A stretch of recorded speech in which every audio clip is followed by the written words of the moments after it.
Welcome to 99 TV. నేను ప్రియాంక. జొన్న పొలాల మధ్య మంచు దుప్పటి కప్పుకున్న ఉదయం లేలేత జొన్న కంకుల సువాసన గాలిలో తేలుతూ పలకరిస్తుంటే నిప్పుల మీద కాలుతున్న గింజలు చటపటా శబ్దాలు సంగీతంలా వినిపిస్తున్నాయి. ఇది ఏదో సినిమా దృశ్యం కాదు. మహారాష్ట్రలోని అహల్యానగర్ జిల్లా గ్రామాల్లో ప్రస్తుతం కనిపిస్తున్న అద్భుతమైన దృశ్యం. దీనినే స్థానికులు హుర్దా పార్టీ అని పిలుస్తారు. పట్టణ నాగరికత మోజులో పడి పల్లెటూరి పచ్చదనాన్ని, ఆత్మీయతను మర్చిపోతున్న నేటి తరానికి ఈ హుర్దా ఉత్సవాలు ఒక సరికొత్త గ్రామీణ థ్రిల్లర్ను పరిచయం చేస్తున్నాయి. హుర్దా అంటే మరాఠీ సంస్కృతిలో తాజాగా కోతకు వచ్చిన ఆకుపచ్చ జొన్నల గింజలు. ఈ గింజలను కంకులతో సహా వేడివేడి నిప్పుల మీద కాల్చి ఆ గింజలను వేరు చేసి తింటే వచ్చే ఆ మధురానుభూతి మాటల్లో చెప్పలేనిది. అందుకే దీనికి ప్రత్యేకమైన రుచి, వాసన ఉంటుంది.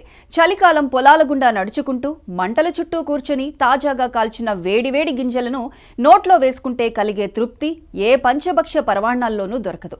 తాజాగా కాల్చిన హుర్దాను చేత్తో తీసుకుని తినడం, చెరుకు రసం తాగుతూ సీజనల్ బెర్రీలు రుచి చూస్తూ ఎద్దుల బండ్లపై సేద తీరటం ఇది ఒక అనుభవం కాదు, గుణపాఠం. ఇదే ఇప్పుడు మహారాష్ట్రలో ఒక పెద్ద ట్రెండ్. సోషల్ మీడియా ఇన్ఫ్లుయెన్సర్లు, పర్యాటకులు, యువత అందరూ ఈ గ్రామీణ అనుభవం కోసం అహల్యానగర్ దారి పట్టుతున్నారు. గ్రామాల్లో మొదలైన ఈ చిరు ప్రయత్నం ఇప్పుడు ఒక ఆర్థిక విప్లవంగా మారింది. కేవలం ఆహార ఉత్సవంగా మొదలైన ఈ హుర్దా పార్టీలు నేడు మహారాష్ట్రలో వ్యవసాయ పర్యాటకం ముఖ చిత్రాన్ని మార్చేశాయి. ఒకప్పుడు రైతులు తమ జొన్న పంటను కోసి మార్కెట్కు తీసుకువెళ్లి అక్కడ వ్యాపారులు నిర్ణయించిన తక్కువ ధరకు అమ్ముకుని నష్టపోయేవారు. కానీ ఇప్పుడు పరిస్థితి పూర్తిగా మారింది. నెవాసాకు చెందిన భరత్ అనే రైతు ఒక వినూత్న ఆలోచన చేశాడు. ఇది సాధారణ ఆలోచనే. తన పొలం పక్కనే ఉన్న హైవే మీద జొన్న కంకులను కాల్చి అమ్మడం మొదలుపెట్టాడు. ఆ రుచికి ఫిదా అయిన ప్రయాణికులు కార్లు ఆపి మరీ క్యూ కట్టడం ప్రారంభించారు. ఒక్క మౌత్ టెస్ట్ కోసం క్యూలు కట్టడం అనేది అతను ఊహించలేదు. తర్వాత అదే పని చేసేందుకు ప్రాంతంలోని ఇతర రైతులు ముందుకొచ్చారు. ఇలా హుర్దా పార్టీలు గ్రామాల్లో ఒక పెద్ద గ్రూప్ యాక్టివిటీగా మారిపోయాయి. సురేక్ అనే ప్రత్యేక గుజరాతీ జొన్న రకం వాడుతున్నారని భరత్ చెబుతున్నాడు. జొన్న గింజ ధర కిలోకు 500 రూపాయల వరకు పెరిగింది. ఇది చిన్న రైతులకు ఒక అద్భుత అవకాశం. భరత్ మాటల్లో ఉన్న గర్వం స్పష్టంగా వినిపిస్తుంది. జొన్నలు ఆరోగ్యానికి మంచివి, అధిక ఫైబర్ ఉన్నవి, జీర్ణక్రియకు మంచివి. ఇవన్నీ తెలిసి ఇప్పుడు పట్టణ ప్రజలు హుర్దా కోసం ముందే బుకింగ్లు చేస్తున్నారు. అలా ఒక చిన్న దుకాణం కాస్త నేడు ఒక భారీ ఈవెంట్ గా రూపాంతరం చెందింది. భరత్ ను చూసి మరికొందరు స్థానిక రైతులు కూడా హుర్దా పార్టీలను చిన్నగా ప్రారంభించారు. ఆ రుచి, ఆ వాతావరణం పట్టణాల్లోని జనం హృదయాన్ని తాకింది. ఇప్పుడు ఇది ఒక భారీ వ్యవసాయ పర్యాటక మోడల్గా మారింది. సీజన్ నవంబర్ చివరి వారం నుంచి ఫిబ్రవరి చివరి దాకా కొనసాగుతుంది. ఈ 4 నెలల్లో చిన్న రైతులు ఒక్కొక్కరు సుమారు 12 లక్షల ఆదాయం పొందుతున్నారు. ఎప్పుడో మార్కెట్లో ధరల కోసం ఎదురు చూస్తున్న రైతులు ఇప్పుడు తమ పంటను నేరుగా వినియోగదారులే వచ్చి రుచి చూస్తున్నారు. మధ్యవర్తులు లేరు, కమిషన్లు అసలే లేవు. నేరుగా పొలం దగ్గరికి కస్టమర్లు రావటం వల్ల రైతులకు రెట్టింపు లాభాలు వస్తున్నాయి. దీనివల్ల గ్రామాల్లోని మహిళలకు, యువతకు కూడా ఉపాధి లభిస్తోంది. వంటలు చేయడం, అతిథులకు సేవలు అందించడం, ఎద్దుల బండి సవారీలు నిర్వహించడం వంటి పనులతో ఊరంతా ఉత్సాహంగా మారుతోంది. ఈ హుర్దా పార్టీల కోసం ముంబై, పూణే, నాసిక్ వంటి మెట్రో నగరాల నుంచి జనం తండోపతండాలుగా గ్రామాలకొస్తున్నారు. కేవలం భోజనం కోసమే కాదు, తమ పిల్లలకు పల్లెటూరి వాతావరణాన్ని చూపించడానికి కూడా ఇదొక గొప్ప అవకాశంగా భావిస్తున్నారు.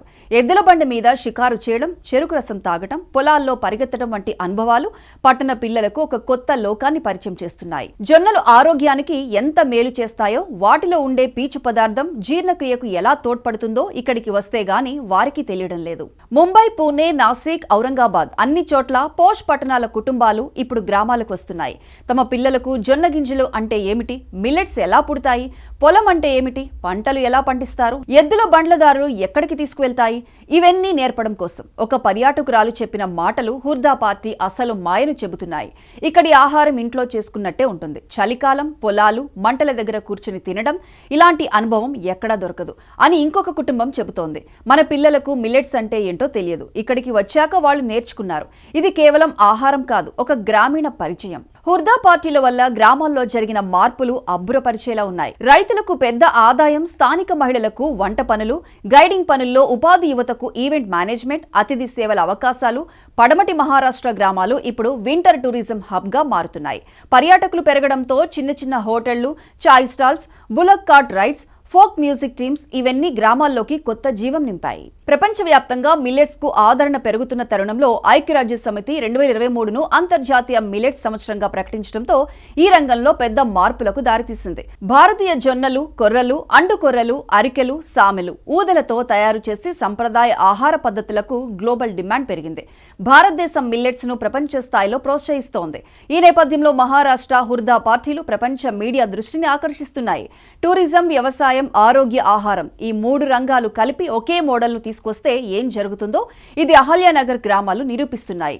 ఇన్ఫ్లుయెన్సర్లు చేస్తున్న వీడియోలు విదేశాల్లో కూడా వ్యూస్ సొంతం చేసుకుంటున్నాయి. ఈ పార్టీలకు వచ్చే ప్రజల్లో ఎన్ఆర్ఐలు, విదేశీ పర్యాటకులు కూడా ఉన్నారు. గ్రామీణ వేడుకల్లో పాల్గొనేందుకు అత్యంత ఆసక్తి చూపుతున్నారు. సోషల్ మీడియా ఇన్ఫ్లుయెన్సర్లు చేసే వీడియోలు ఇప్పుడు ఈ గ్రామీణ విందును ప్రపంచవ్యాప్తం చేస్తున్నాయి. హుర్దా పార్టీ ఒక సీజనల్ ఈవెంట్ అయినా ఇందులో దాగిన అవకాశాలు అమాంతం పెరుగుతున్నాయి. చివరిగా ఒక్క మాట, హుర్దా పార్టీ అంటే కేవలం జొన్న గింజలు తినడం మాత్రమే కాదు, అది మన మూలాలను గుర్తు చేసుకోవడం, ప్రకృతితో మమేకమై పల్లెటూరి మట్టి వాసనను ఆస్వాదించడం, రైతు కష్టానికి గౌరవమిస్తూ ఆరోగ్యకరమైన ఆహారాన్ని పండుగలా జరుపుకోవడం.